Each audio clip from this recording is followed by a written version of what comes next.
Welcome to the movies, pal. You're for the neighborhood Master Chaos, back with you once again. I've got the campfire roaring, and as you can tell by my Uber Jason upgrade here, we're talking about this. Jason X, written by Todd Farmer and directed by Jim Isaac. Jason goes to space.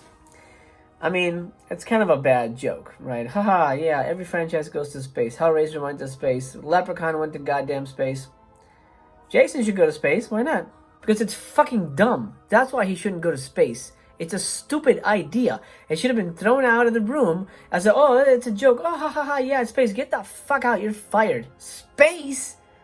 No. No. Ironically enough, this one makes the most sense of the late period Jason movies, specifically the films that Kane Hodder plays Jason. And unfortunately, even though he is well known for Jason and he does a great job as Jason, most of his movies are ass. Of course, I wouldn't tell that to his face, but between you and I, let's be real here. Part 7 is the only good one, and that has a lot of flaws. 8 is garbage. 9, don't get me started on that one again. And this one is just off the rails bonkers. This plays more like fan fiction. You know what I mean? Like, oh yeah, my cousin wrote a short story about Jason in space. It's super cool. You gotta read it. This one does not feel in canon and does not continue the continuity as we know it. I mean, honestly, the continuity already broke in part 8, where we left Jason as a, an unmongoloided kid in the sewers who somehow was wearing boxer shorts. Now, I did say that this one makes the most sense out of the whole bunch, and what I mean by that is it kind of all connects story-wise, and that's due in part a lot to Todd Farmer, the writer, and Jim Isaac, the director. There's nothing in here that made me go, "What the fuck are you talking about?" Like Jason Goes to Hell did. Far be it from me to shit on anyone's parade or insult anybody. I know it's hard to make a movie. I know it's very difficult to come up with an idea for a film.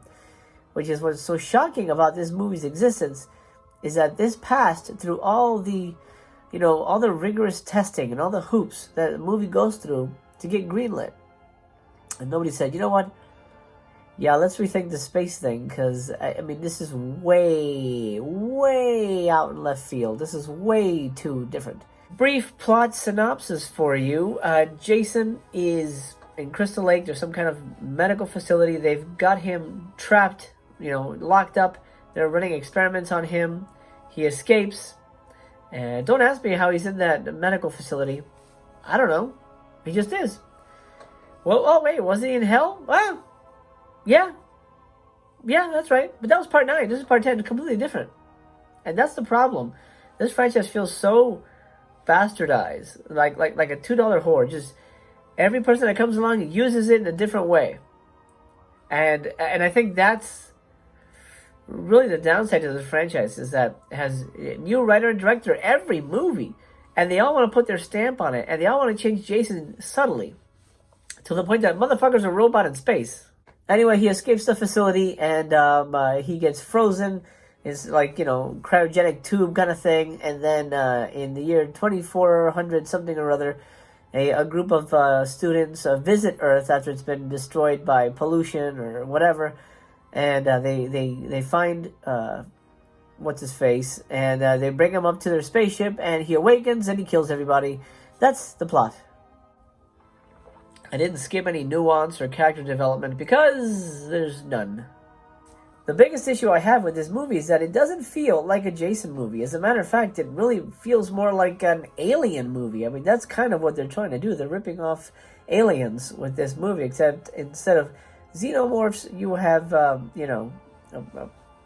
400-year-old zombie guy. Let's talk about him real quick. Jason has gone through a lot, and I'm just going to focus on the 3 films leading up to this one. That Kane Hodder played Jason. This is what he looked like in part 7. This look plays off of what happened in part 6. He was basically a resurrected corpse. So perfect. This made perfect sense to me.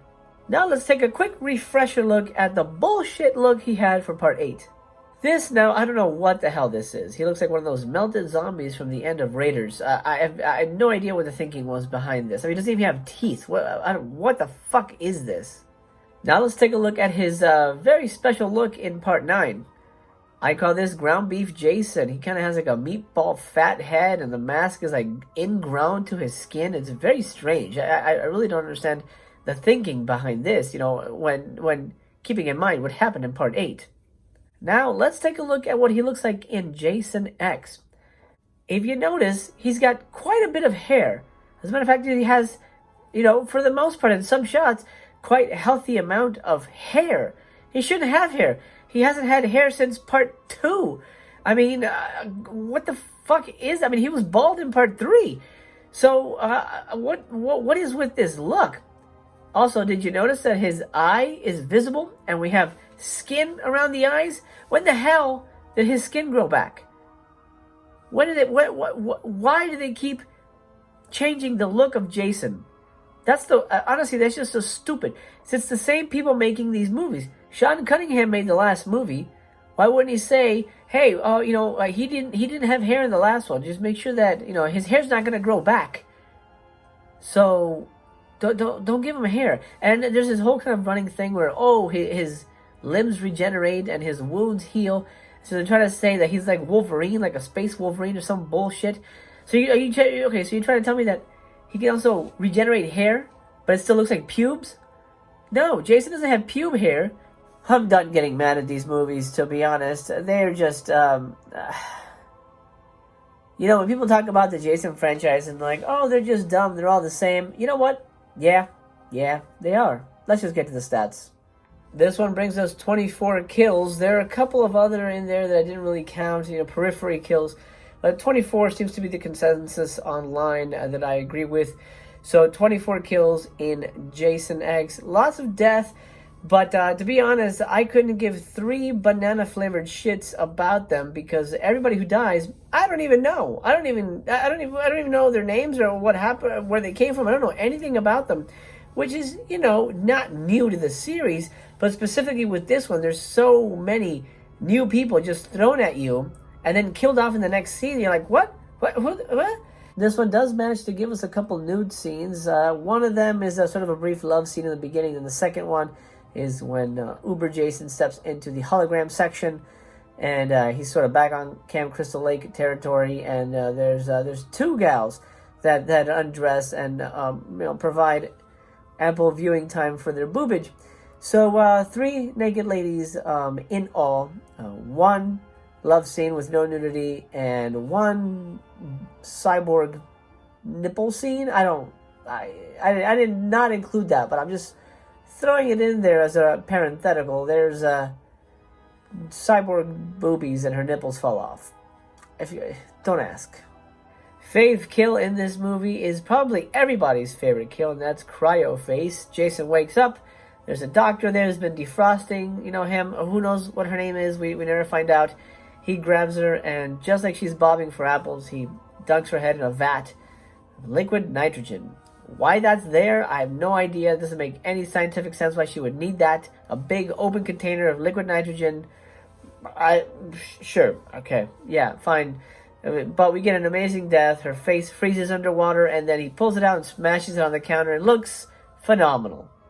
The film's final girl is Rowan, and she's fine, kind of channeling Sigourney Weaver for sure. You know, again, Sigourney Weaver in Aliens specifically. She knows the threat.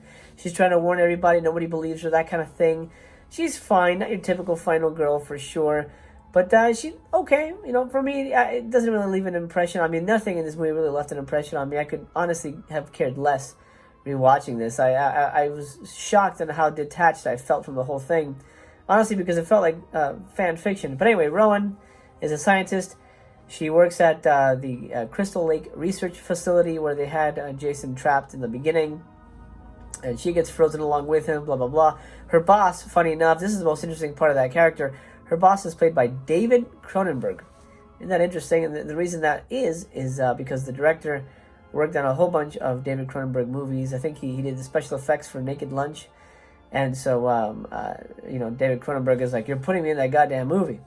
And there you go. David Cronenberg gets killed by Jason. My favorite line comes from the head professor, I guess he is, and Jason's about to kill him, and he's got Jason's old machete, and Jason takes it, and the guy's like, "Hey guys, don't worry, it's gonna be okay. He just wants his machete back." Something along those lines. I'm paraphrasing, but the professor's saying, "Hey guys, it's okay. He just wanted his machete back," is a great line. That is so funny because it's so stupid. Utterly stupid. But it's written for us, for the fans.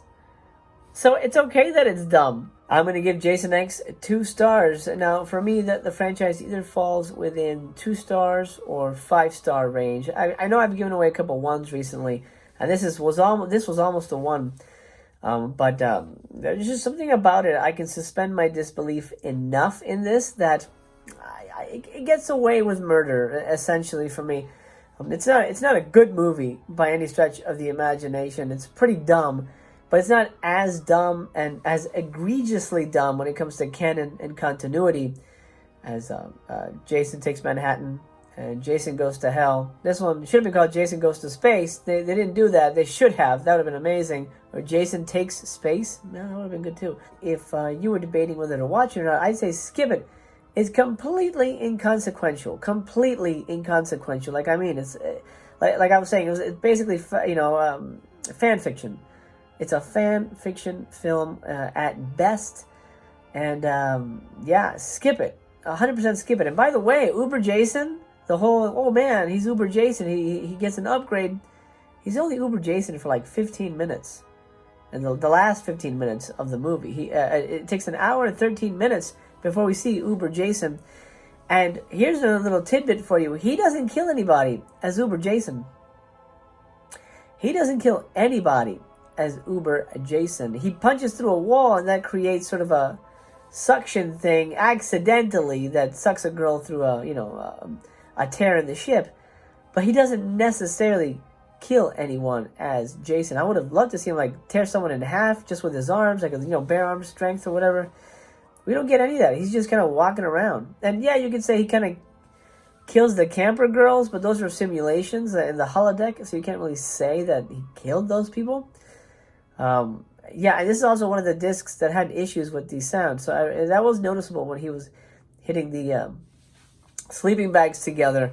They weren't making the screaming, crunching noises that is typical. It's a small thing. Honestly, it didn't really bother me that much because, honestly, I don't plan on rewatching Jason X anytime soon, and probably for my entire life. I'm going to skip mythology this time because there is none. This movie's so far outside of the canon in my eyes that it doesn't, like I said, inconsequential. It doesn't really matter. So let's just go straight into the special features. There is a 33-minute documentary, a new documentary about the making of the film, and interviews the producers. And Todd Farmer, the writer, Jim Isaac, the director, passed away in 2012, I believe. Unfortunately, rest in peace, Jim. And I got to meet him. Really nice guy, by the way. And it's unfortunate what happened. But so he's not interviewed here in the new supplementals. Some of the old stuff he is featured. Next up, you get a 23-minute extended interview with the writer, Todd Farmer. And you'll notice some of the footage in that is used in the 33-minute documentary. So, I would skip it unless you want to know a little bit more about the writing process and his story as the writer. That's always fascinating to me as a writer. But most of the stuff was already used in the 33-minute documentary. There's an 11-minute interview here with actress Christy Angus, as well as an interview with Sean Cunningham that runs about 15 minutes. And in that one, that's interesting because he talks about specifically the move from Paramount to New Line for the Jason franchise and how that all came about, and all the moving parts that got Jason Goes to Hell and Jason X made specifically. There's an older documentary on here that runs about 30 minutes called The Many Lives of Jason. And it's sort of a talking heads documentary featuring horror experts that discuss the entire history of the franchise, as it were. And speaking of old documentaries, there's a 17-minute behind the scenes on Jason X, the production as well. And I believe that was on the DVDs. So that old documentary is on there, and that features, Jim Isaac and everybody as well. There's also a ton more that I'm not going to get into, but a lot of stuff for you to discover. If you like this movie and you have the box set, this one's got a ton of stuff for you to dig into and enjoy and really get your money's worth when it comes to Jason X. Jason X is just a meh movie that's completely out of canon as far as I'm concerned. It's fine, but it doesn't feel like a Jason movie. You know, like Leprechaun in Space didn't feel like a Leprechaun movie. What? Hellraiser in Space didn't feel like a Hellraiser movie. If you go to space, you're making Alien. That's it. I don't care what you think you're doing or who you're bringing up there with you. It's a fucking Alien movie. And I hate the way Jason looks in this. He just looks so dumb. His hair and his clothes, just awful. And the Uber Jason is cool, but he doesn't do anything. He barely does it. Well, it just almost hit me on the head. I'm going to put you down. I think the movie got mad at me. Anyway, my friend, that'll do. I hope you enjoyed my look at Jason X. It's time to close the theater down. I've got to douse the campfire here before the silver screen catches fire, and then I'm fucked because fire hurts. Well, next time Freddy vs. Jason. Then after that, Friday the 13th, the remake, and then, by the way, the end of season 1 is Friday the 13th, the remake. Master Chaos Theater will go on a hiatus for a little bit. I need a break. But I figured I'll push through, finish the Jason movies, and yeah. So Friday the 13th, the remake, 2 episodes from now, will be the finale of Master Chaos Theater Season 1. I'm going to take a hiatus. I don't know how long. I may be back next week, for Season 2, but who knows? I can't stay away. I love chatting movies with you, and I love, spending time with you. So I may be back. With the theater. The daily vlogs will continue, of course. Don't worry about that. Daily vlogs every day. Anyway, my friend, until then, I'll see you. I wish you the best. Remember to bolt your doors and lock your windows because Jason is out there. And I have been your friendly neighborhood Master Chaos, and you have been entertained.